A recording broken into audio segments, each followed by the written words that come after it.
ಜೀವಿಸಲು ಜೀವವಾಕ್ಯ. ಇದಲ್ಲದೆ ಯೆಹೋವನು ಸೊದೋಮ್ ಗೊಮೋರಗಳ ವಿಷಯವಾಗಿ ಎಷ್ಟೋ ದೊಡ್ಡ ಮೊರೆ ನನಗೆ ಮುಟ್ಟಿತ್ತು. ಆ ಊರಿನವರ ಮೇಲೆ ಹೊರಿಸಿರುವ ಪಾಪವು ಎಷ್ಟೋ ಘೋರವಾದದ್ದು. ನಾನು ಇಳಿದು ಹೋಗಿ ನನಗೆ ಮುಟ್ಟಿದ ಮೊರೆಯಂತೆಯೇ ಅವರು ಮಾಡಿದರೋ ಇಲ್ಲವೋ ಎಂದು ನೋಡಿ ತಿಳಿದುಕೊಳ್ಳುತ್ತೇನೆ ಎಂದರು. ಸರ್ವಜ್ಞಾನಿಯಾಗಿರುವ ದೇವರಿಗೆ ಸೊದೋಮಿನ ಪರಿಸ್ಥಿತಿ ಹೇಗಿದೆ ಎಂದು ಗೊತ್ತಿರಲಿಲ್ಲವೇ? ಆತನು ಇಳಿದು ಹೋಗಿ ಏಕೆ ತಿಳಿದುಕೊಳ್ಳಬೇಕಾಗಿತ್ತು? ದೇವರಿಗೆ ಅದರ ಅವಶ್ಯಕತೆಯೇ ಇಲ್ಲ. ಎಲ್ಲಿಗೂ ಹೋಗದೆಯೇ ಅವರು ಎಲ್ಲವನ್ನೂ ತಿಳಿದುಕೊಳ್ಳುವವನಾಗಿದ್ದಾರೆ.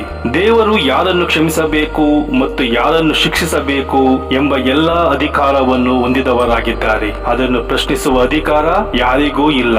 ದೇವರು ಯಾರನ್ನೂ ನಾಶ ಮಾಡಲು ಇಷ್ಟಪಡುವುದಿಲ್ಲ ಮತ್ತು ಯಾರಾದರೂ ಅವರ ದುಷ್ಟ ಕಾರ್ಯಗಳಿಂದ ನಾಶವಾದರೆ ಅತಿ ಹೆಚ್ಚು ನೊಂದುಕೊಳ್ಳುವವರು ದೇವರೇ ಆಗಿದ್ದಾರೆ. ನಿನವೆ ನಗರದ ಜನರು ಪಾಪಕೃತ್ಯಗಳಲ್ಲಿ ಬಿದ್ದಾಗ ಪ್ರವಾದಿ ಯೋನನಿಗೆ ಅಲ್ಲಿಗೆ ಹೋಗಲು ಇಷ್ಟವಿಲ್ಲದಿದ್ದರೂ ದೇವರು ಅವನನ್ನು ಅಲ್ಲಿಗೆ ಕಳುಹಿಸಿ ಅಲ್ಲಿನ ಜನರು ಪಶ್ಚಾತ್ತಾಪ ಪಡುವಂತೆ ಮಾಡುತ್ತಾರೆ. ಆದರೆ ಸೊದೋಮ್ ಮತ್ತು ಗೊಮೋರ ನಗರದ ಜನರು ಅತಿ ಹೆಚ್ಚು ಪಾಪದಲ್ಲಿ ಬಿದ್ದಾಗ ಕೊನೆಗೆ ದೇವರು ಆ ಇಡೀ ನಗರವನ್ನೇ ಬೆಂಕಿಯಿಂದ ನಾಶ ಮಾಡುತ್ತಾರೆ.